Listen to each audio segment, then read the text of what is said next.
First, I want to congratulate this body for having this hearing, and Legislator Romaine for introducing this bill.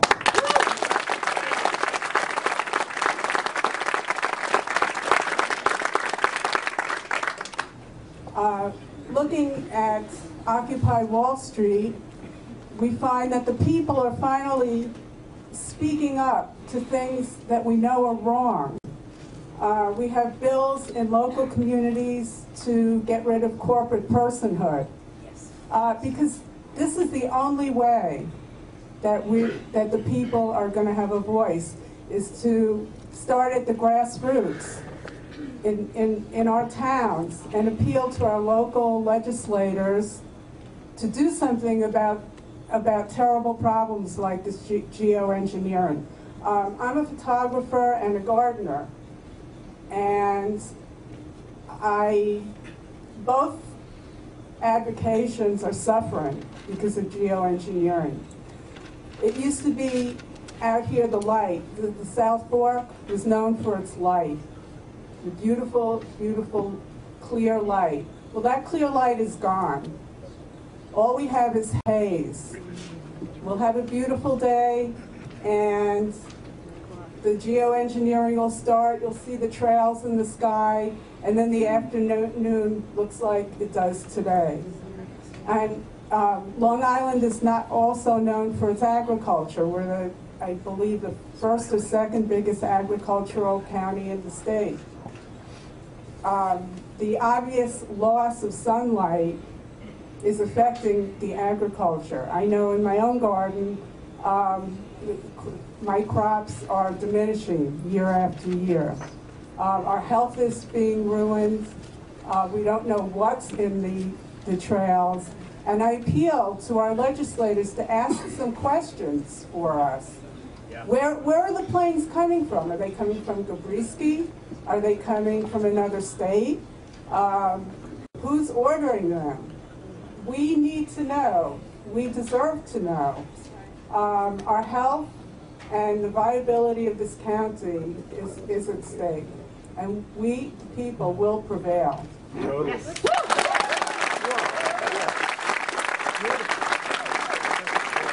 John and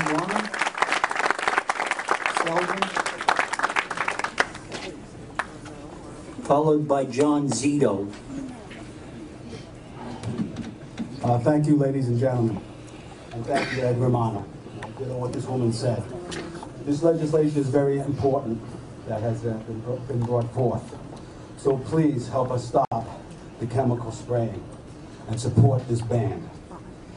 The people of New York need to demand a public investigation of the chemical spraying that's going on right here in our backyard. Introduce a legislation to create a no chemical spraying zone here in New York, Long Island. Yeah. We need to give immunity and protection to anyone willing to come forward to blow the whistle on this chemtrail operation. Yeah. We need to boycott the products and any companies who produce the chemical-related products.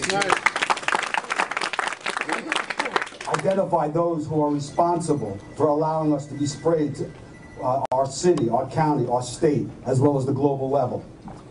We need to demand that each city be given any 72-hour warning before spraying, say, for a West Nile virus or something like that. But that they should be given notice, which I think they have. We need to demand an explanation for the chemical spraying. And we need to prosecute anyone who continues to aid these illegal chemical operations and hold those companies responsible that produce the toxic chemicals and metals and biological toxins and any other submicron particles that may cause chemical-related diseases that affect the general population. Ladies and gentlemen, we all have families here and children. And like it was just said, this has to be done at the local level. This will be the first ban of chemical trail spraying in the United States. So this report...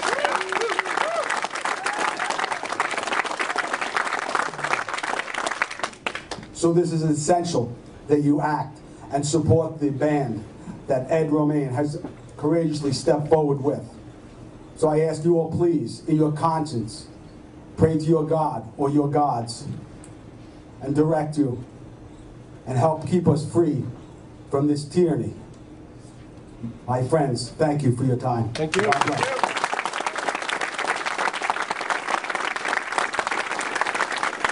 John's As opposed to just exposing, because we all have this program where we think all we have to do is talk about a problem and the morality police are going to come out of the woodwork and fix it. I'd like everybody here to know today that the Citizens Committee for Restructured Government, ccrg.info, Charlie Romeo Golf.info is the website. It'll explain more specifically the issue that I'm about to present. But there is no doubt about it, the Department of Defense is involved. We will also send anybody that requests it a copy of a Department of Defense briefing that took place regarding utilizing chemtrails to spray certain viral matter into our environment, which would be absorbed by people to manipulate certain parts of proper functioning of the brain. There are also record numbers of respiratory and health-related issues out there. I'm sure somebody in this room knows somebody that's having some type of sinusitis, bronchitis. It is a reaction to the it's an allergic reaction to what's being done to us. They are spraying, there is no doubt about it. DOD is involved, and as I mentioned, I can't stress enough to contact us and request a copy of the Department of Defense briefing that basically they admit flat out some very interesting things, as well as I believe there was an assassin present during that briefing who asks a very interesting question, which is also again depicted in the video. Also, a lot of people here are familiar with something called Project HARP, High Altitude Auroral Research Project. The same scientist, Dr. Bernard Eastland, who has certain patent involvement with HARP, also has patent involvement with the elements that are being sprayed in the chemtrails.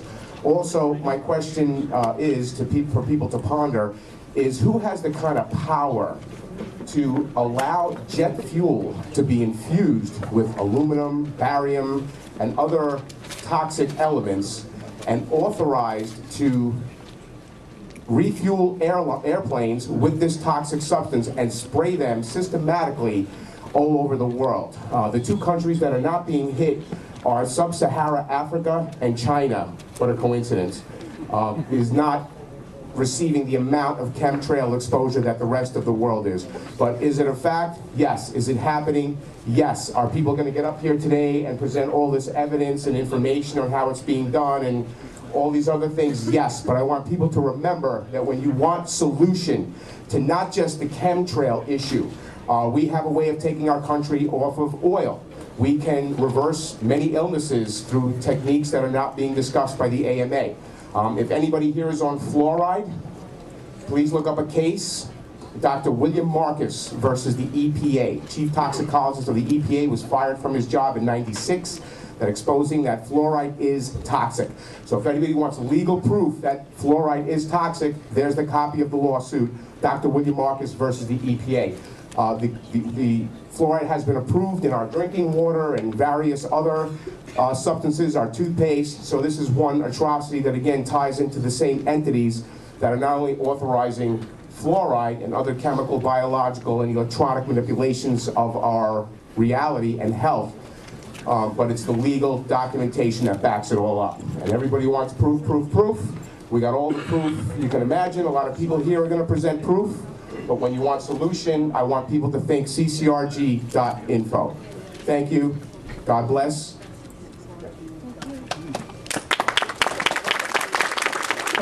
Cindy Pikoulas.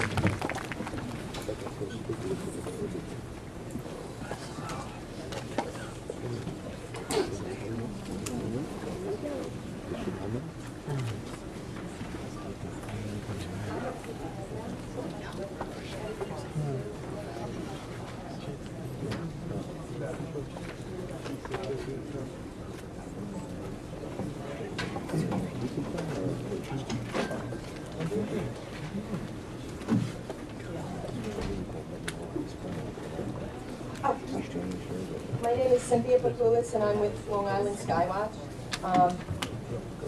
Geoengineering is defined as actions taken to counter the climate effects of greenhouse gas emissions on the atmosphere. Current research is focused on two distinct concepts. The most discussed technique is solar radiation management, which is also known as SRM. SRM releases particles, known as aerosols, into the atmosphere. The purpose is to increase the amount of solar energy or sunlight that is reflected back to space. The second technique alters the reflectivity of clouds by spraying droplets of seawater into the atmosphere to make the clouds brighter. There are many patents that describe how these two concepts are accomplished. In 1990, Hughes Aircraft Company created the Wells-Back seating patent for the reduction of global warming. The patent describes putting metals like aluminum and barium into jet fuel.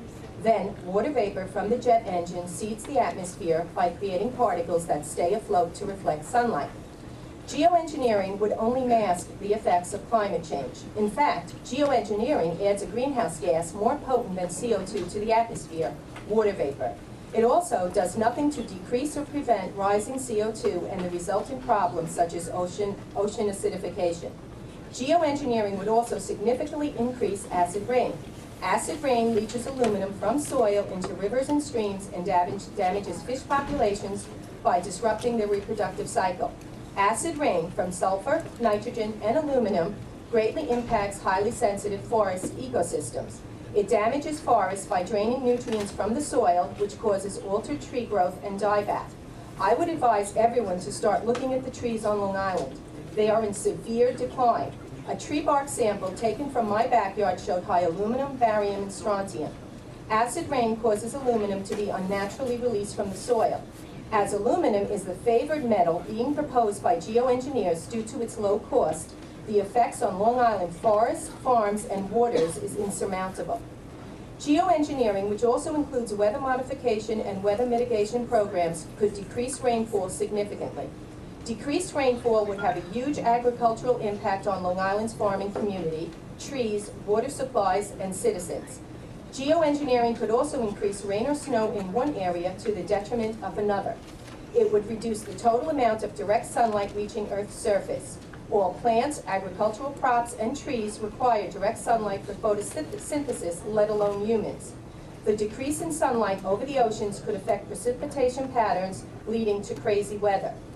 Geoengineering would decrease effectiveness of alternative forms of energy such as solar panels due to reductions in direct sunlight or diffuse sunlight. Geoengineering would also increase atmospheric water vapor, a greenhouse gas, and cirrus clouds which are formed from the trails which are left by the plains. They spread out, block the sun, and turn our sky into a white haze, which is what we get quite frequently on Long Island. Aircraft emissions are responsible for 4 to 8% of global warming since air temperature records began in 1850. So the panacea they are proposing is actually causing what they are purporting to fix. It doesn't compute. Aircraft are considered the most economical way to disperse atmospheric aerosols into the atmosphere. However, rockets are used all the time. In 2009, the U.S. Navy and NASA dispersed an aluminum oxide dust cloud using a rocket over the east coast of the United States. Where was their environmental impact statement or public oversight? Geoengineering also raises particularly difficult national security issues because it could help some regions while harming others. All studies show that once begun, it cannot be stopped without creating harmful sudden increases in global temperature. Who decides when and where to geoengineer? Why is there no public consent to our government dropping aluminum, barium, silver iodide, or other aerosols into the air we breathe? As a teacher for 16 years, I have watched disabilities rise among my students exponentially. 10 years ago, autism was 1 out of every 10,000 children. Now it affects 1 in 70 boys. Allergies are no longer seasonal. They last all year and they develop at any age. Nearly everyone you know has a child with a disability. Asthma is an epidemic. Respiratory illness is the 3rd leading cause of death. It has moved up from 7 in the last 6 years. Something is causing this. You're out of time. Okay, thank you.